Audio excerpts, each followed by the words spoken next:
Hello दोस्तों, एजे short hand में आप सभी का स्वागत है। यदि आप चैनल पर नए हैं तो चैनल को सब्सक्राइब करें। डिक्टेशन 5 सेकंड बाद स्टार्ट होगा।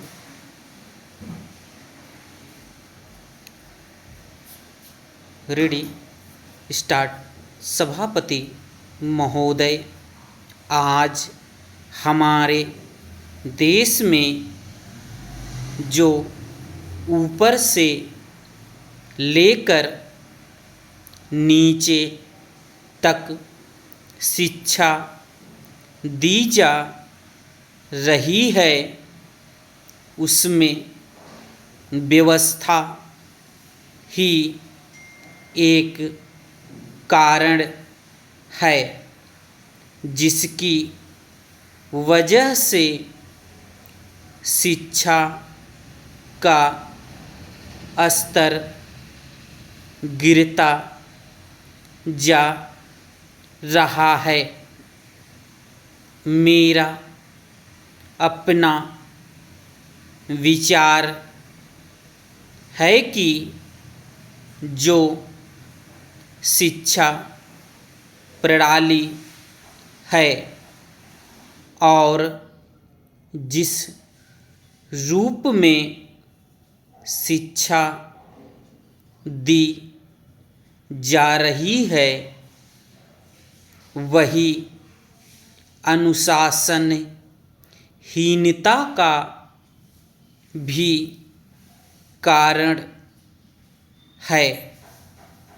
अपने देश और प्रदेश में हर एक की अपनी अपनी भाषा है और यह बालक जो इस देश में पैदा हुआ है, जो अपनी मातृभाषा की गोद में पला है, उसको यदि अपनी मातृभाषा में ही शिक्षा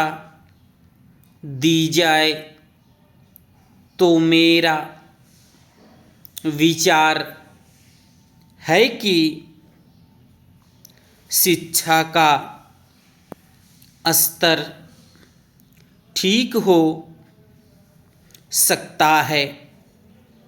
जो सबसे बड़ी भूल और कमी सरकार के द्वारा दी जाने वाली शिक्षा के संबंध में हो रही है, वह यह है कि बालक की मातृभाषा में शिक्षा न देकर उसको उस भाषा में शिक्षा देने की व्यवस्था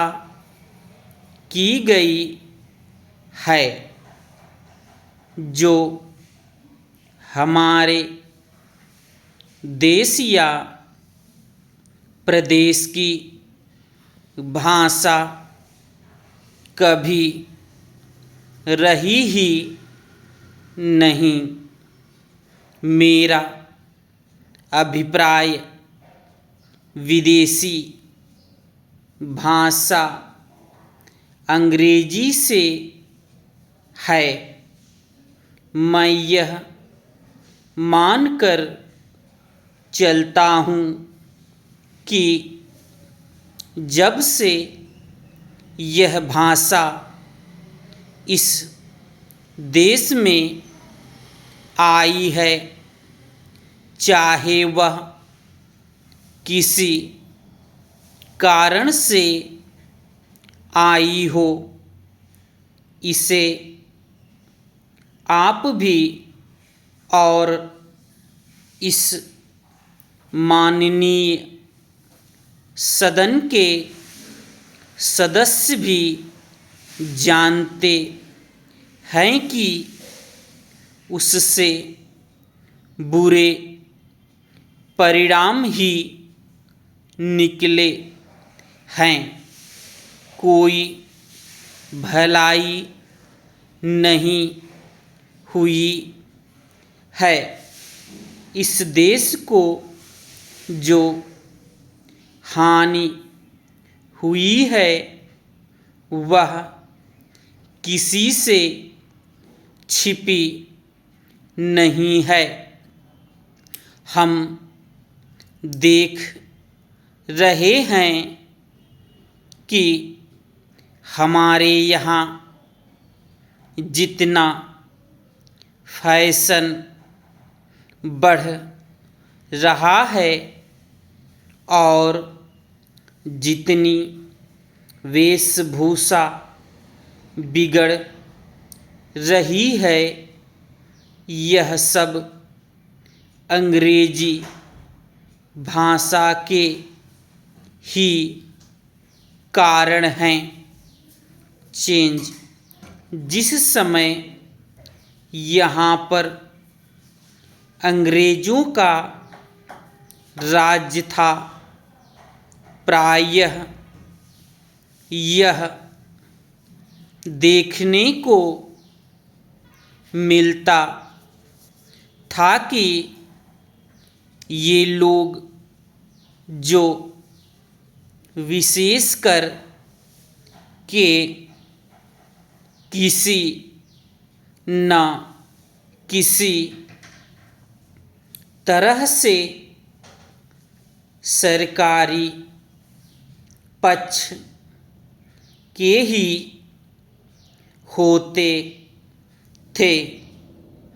अंग्रेज़ों से मिलने के लिए जाते समय अंग्रेजी वेशभूषा का ही प्रयोग करते थे, परंतु यह इस प्रदेश और इस देश का दुर्भाग्य है कि अंग्रेज़ों का राज्य समाप्त हो जाने के बाद भी लोग उनकी वेशभूषा को पहनते चले जा रहे हैं। इससे जो प्रभाव हमारे देश के फैशन पर पड़ा, उससे लाभ के बजाय हानि ही हुई है और हो भी रही है। मेरा ऐसा विचार है कि अंग्रेजी वेशभूषा से इस देश को बहुत हानि हुई है। भारत की गौरवपूर्ण सभ्यता और संस्कृति के संरक्षण पर पर्याप्त ध्यान देने की आवश्यकता है। स्टॉप।